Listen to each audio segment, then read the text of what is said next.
understanding. Given this context, I would like to highlight few aspects of Bangladesh National ICT Policy, which addresses the essence of today's topic, fiber to the rural areas and FTTH for socio-economic development. The Ministry of Science and Technology of Bangladesh have published an ICT policy in 2009. The policy has addressed the national rational context, structure and convention, future needs, policy ownership, monitoring and review, vision, objective, strategy, action plan and funding. It has also addressed the issue of social equity, productivity, integrity, education and research, employment generation, export, healthcare, environment, climate and disaster management and support to ICT. The policy has been founded on the Constitution of Bangladesh, as the Constitution provides equity to all citizens of all strata of society. Further, it has also contextualized ICT in the global scale. It has provided few aspects and few strategies, few things to do. It has given a short, mid and long-term steps.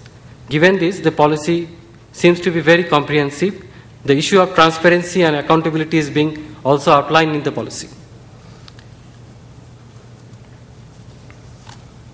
The policy has a special focus on the environmental issues, climate change, disaster management.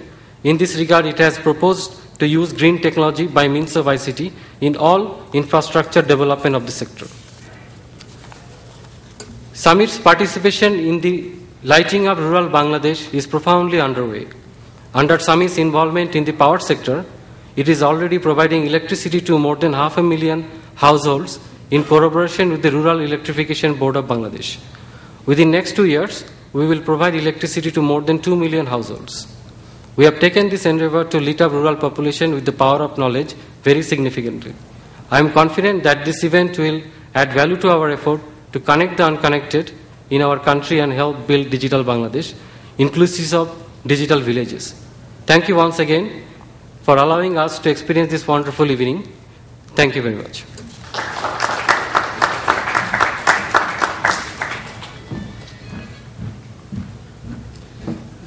Thank you, Shah. Very encouraging to hear about the digital Bangladesh. I shouldn't say dreams, really. It's becoming a reality. So, or putting it into action. And what you talked about, achieving the dreams of the nation and dreams of Summit. That's very promising. And I know personally that the Summit is very engaged very deeply into making it happen into a reality. So we'll have some more questions later on. Can I meanwhile request Julie to come up and she's going to talk to us. She's from Ovum and she's going to talk to us about I think some trends on open access which would further help in spreading the fiber availability for content delivery. Julie.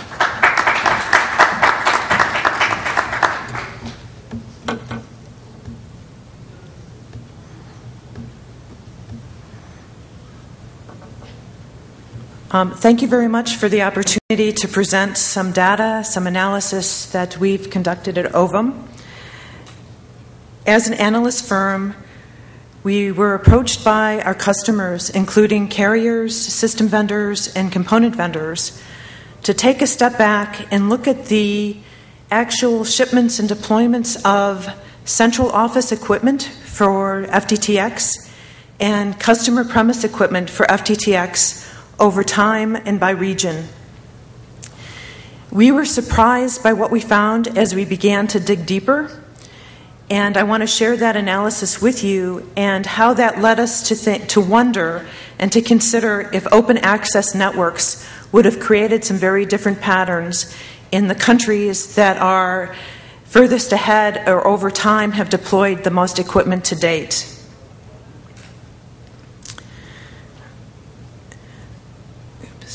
So as we know, and as many of you know even much better than I do, that the whole idea of passive optical networking is to create a point-to-multipoint architecture using passive splitters.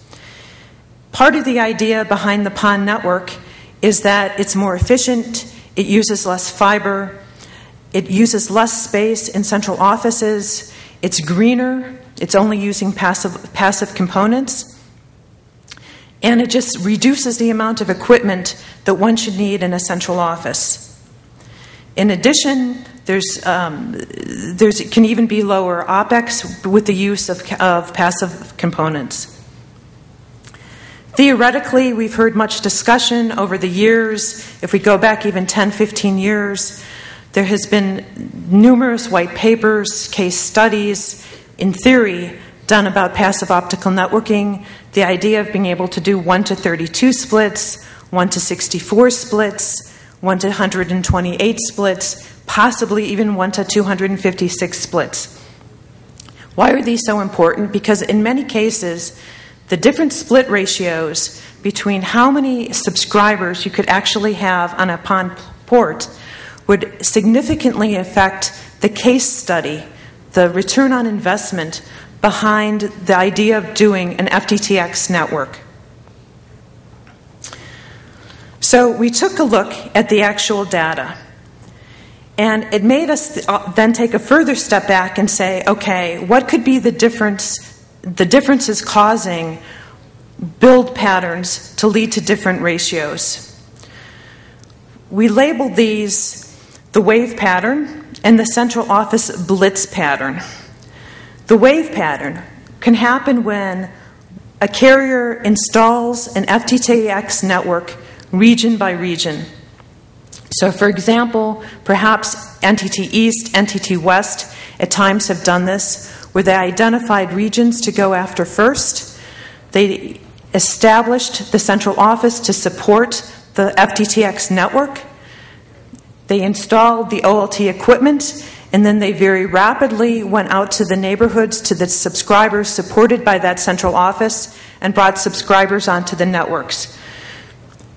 The central office blitz pattern is one one might see when there's a huge deployment of OLT ports in a country for several years with very few ONU or ONT, the customer premise equipment, being purchased. I call this the blitz pattern because this is what we saw in China last year, and I will show you some graphs reflecting the blitz pattern. So if we take a look at ONUs, ONTs to OLTs, okay, the customer premise equipment to the central office equipment, since 2007, there has been a significant drop in this ratio. In fact, the ratio fell to under 6 in the fourth quarter of last year. Now, this was interesting. It was a surprise to me, but it didn't help me to understand what was going on. So I had to begin to split it down by region and by carrier where I could.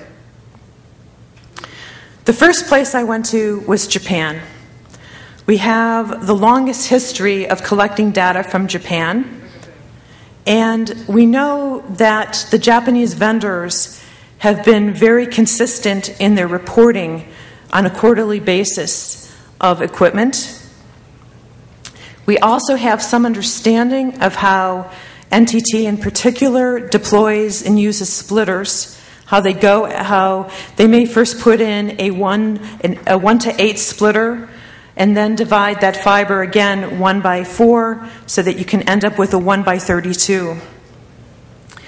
So this is the data that we have for Japan starting in the first quarter of 2007. There were deployments in 2006, but we decided to start the analysis from 2007 when we had complete data from all the equipment vendors in Japan. And you can see that there's definitely what I considered a wave pattern in Japan. And this led to the idea that perhaps a carrier like NTT East or NTT West may be deploying neighborhood by neighborhood, central office by central office. Currently, at year end, there are approximately 19.5 million FTTX subscribers in Japan. It was the highest at year end 2010. We'll be able to give you more data about that at a session tomorrow that talks about FTTX subscriber growth. We expect this number to reach around 30 million by 2016. This is later than what the Japanese government had originally hoped for.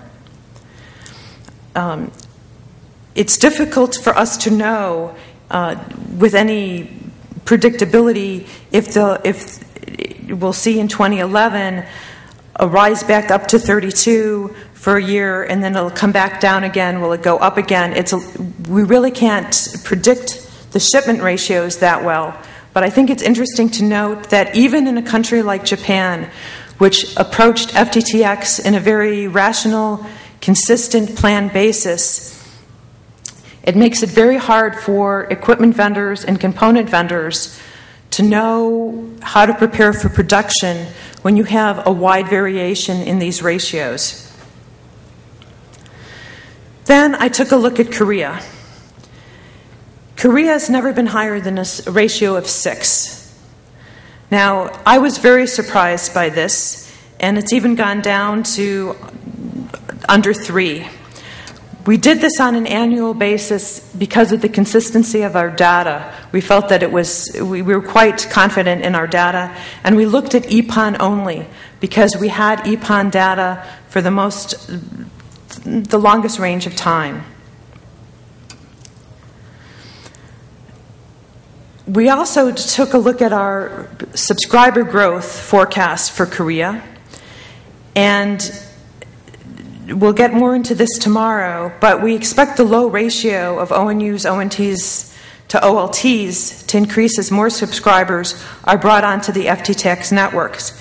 But I don't expect this ratio to ever approach 30 or 32, to get anywhere close to the theoretical maximum of PON, and in this case, particularly of EPON. This slide shows China. And again, what you see in China is that the ratio went down to less than 4 for 2010. And this is what I called the blitz approach, where there was a tremendous amount of OLTs shipped to China in 2010. Over 1 million EPON OLT ports were shipped last year, and 400,000 GPON OLT ports were shipped into China last year. From our first quarter data, the OLT port shipments continue to be very strong. In addition, the Chinese MSOs are forecast to finally begin some FTTX network builds over the next several years. So it's too early for me to really be able to forecast what's going to happen to the ratios there. But again, what really surprised me in China is where there was much discussion for many years about MDUs, multi-dwelling units, fiber to the building approaches, that in reality, what we've seen to date, or what we really saw in 2009, 2010, was a much larger emphasis on getting the OLT equipment, the central office equipment deployed, and much less emphasis on bringing subscribers onto the network.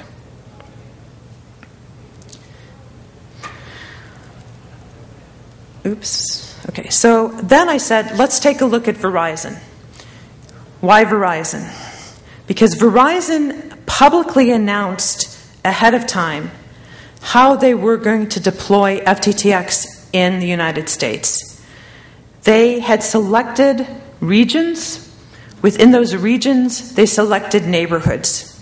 If you weren't in one of those neighborhoods, you were out of luck. Nothing you can do except go to either be on DSL or go to the competitor. What I can say about Verizon, and what you can see in this chart, is that in general they have had some quarters of much higher ratios of subscriber equipment to central office equipment than China and Korea, and in some cases even Japan. Basically, they have followed what they've preached, that they were going to enable FTTX in certain neighborhoods and concentrate on bringing subscribers onto the network in those neighborhoods. and we basically see them filling out those where they have the homes passed right now. So a couple of conclusions. One is that the FTTX market is still in early stage, and while we have been talking about it for many years, most of us have been working in this market for many, many years. I won't tell you how many years in my case because you could figure out my age. But we've clearly have been in this market for a long time. It's still early stage. For example, even with all of the vast increase in subscriber base in Japan and Korea, you're still around 50% household penetration. So even if you go back to Japan, you're looking at, if you look at the number of subscribers compared to households, you're actually slightly less than 50%. So even in a country like Japan, there's a long way to go, and they are continuing to add subscribers every year. Same with Korea. We certainly can expect the same with China, where China had less than 4% household penetration rate in 2010.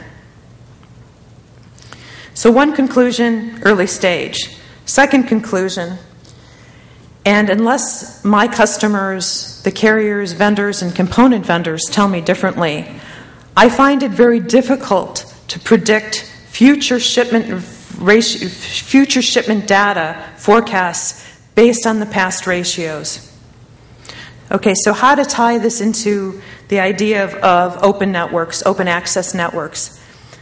I began to wonder what would have happened if there were open FTTX networks, so that you would have multiple carriers, service providers, or what we call over-the-top providers in the States, being able to use the same fiber network. So for example, if we go back to North America for a moment, if Verizon had built out their fiber network but had agreed to make it open access, charging a tariff for Google, Netflix, Facebook, whoever you want to mention, Yahoo, the list goes on and on. Would it have changed this pattern? Would we have seen much more consistency? Because maybe some more conservative households would have gone with Verizon. Maybe households with singles, younger people would have gone with an over-the-top type carrier, so that the ratios would have been much more consistent, much more even, much more closer to the theoretical maximum that one would expect to see on a PON network.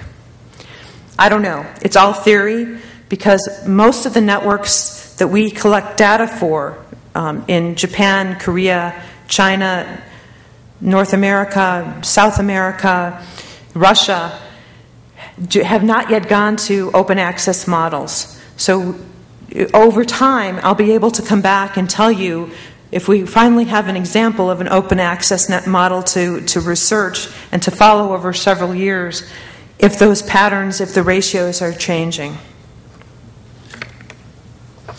That's it. Thank you very much.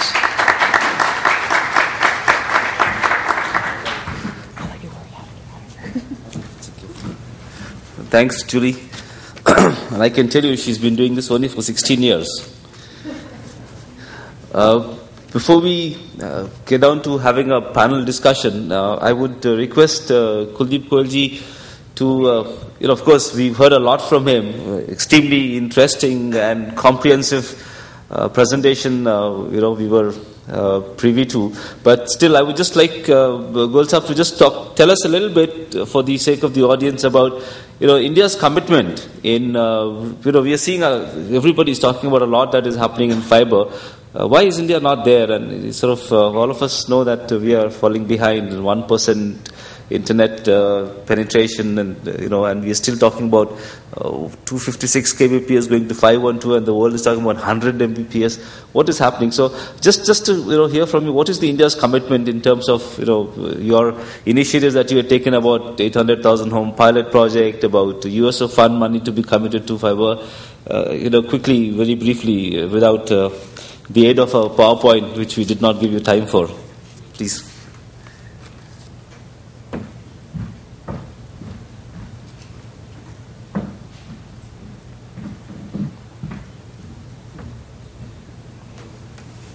Good afternoon, friends. Basically, when India embarked upon this telecom policy 99, the focus was on mobile. The broadband penetration did not really get that thought from the government, and being capital intensive, no operator in fact would like to put money there, and it didn't really happen. Only the copper, whatever was there by the incumbent operators, was put to use, and we have about 40 million copper pairs all over the country, and we have got about 9-10 million DSL connections on that.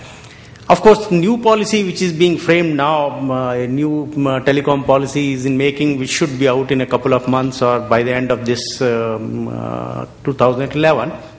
I think there will be a lot of focus. Government is going to put money on that, and if government puts the money, I think the fiber rollout will get a fillip. So in short, I think the capex was the issue which no one was putting, and the focus of the government which was probably not there. I think in short I can probably put these 2 points. Thank you.